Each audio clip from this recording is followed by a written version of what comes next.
Here's a question for you. Are you in the market to buy a home, or maybe you have been for a while? Well, if it helps any, you're not the only one struggling with what will probably be the biggest financial investment of your entire life.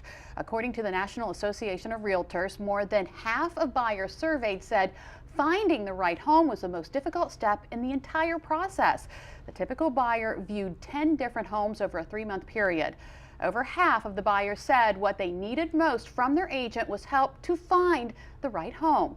And while buyers of previously owned homes generally got a better price and value, new home buyers said they bought new to avoid all the potential problems of someone else's home. Well, as part of the home buying process, the home inspection. But are you aware of the importance of a final walkthrough before closing? In today's Angie's List report, how they both can benefit you as the buyer. A lot of the decision to buy the house is emotional. People buying the house are really excited about it. They don't tend to look at the details, or they don't tend to look at how things work.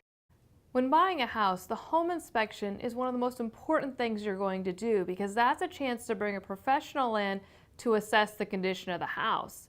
But a lot of times consumers skip out on going to the home inspection.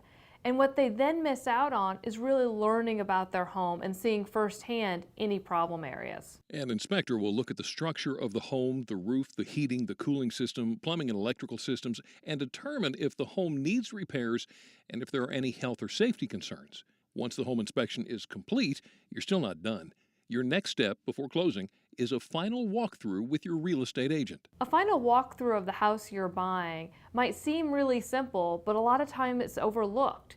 And it's important because you can then double check and make sure anything you ask for in your contract has been completed. Also, you can find out whether there was any damage done to the house when the previous owner moved out.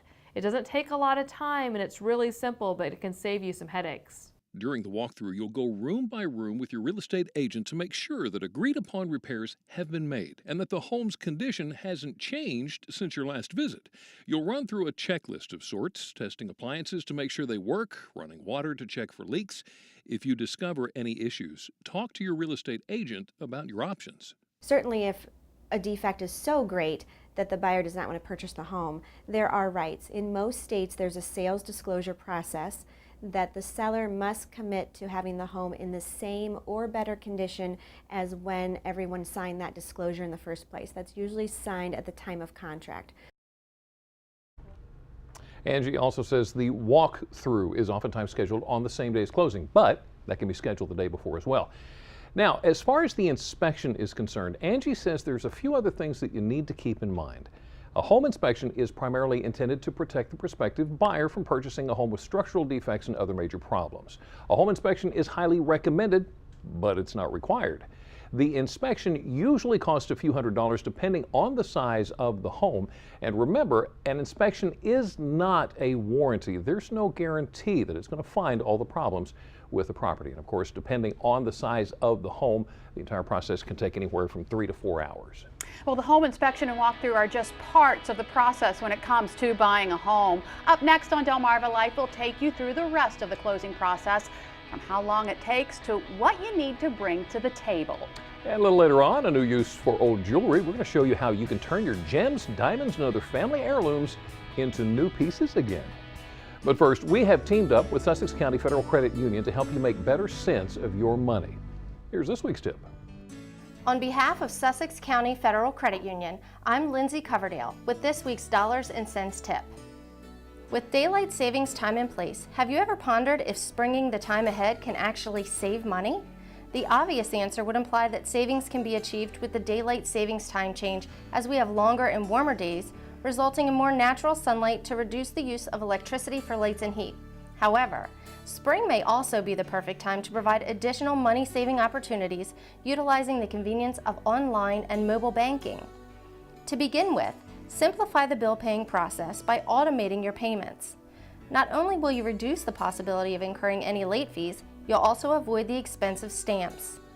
Another great tool to help save money and prevent overdrawing your accounts is to set up alerts on your accounts. Whether you want a low balance notification or to set up security alerts to be notified when a transaction posts for more than a certain dollar amount, online alert notification can help you from miscalculating your account. Finally, utilize remote deposit capture to make a deposit to your account. From the convenience of your handheld device, you will never have to worry about driving to your local branch before it closes.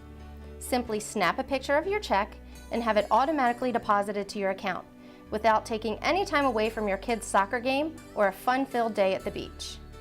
Just like the days are starting to be longer, using a few simple tools from your local credit union can also make your money last longer. Together, we can achieve more.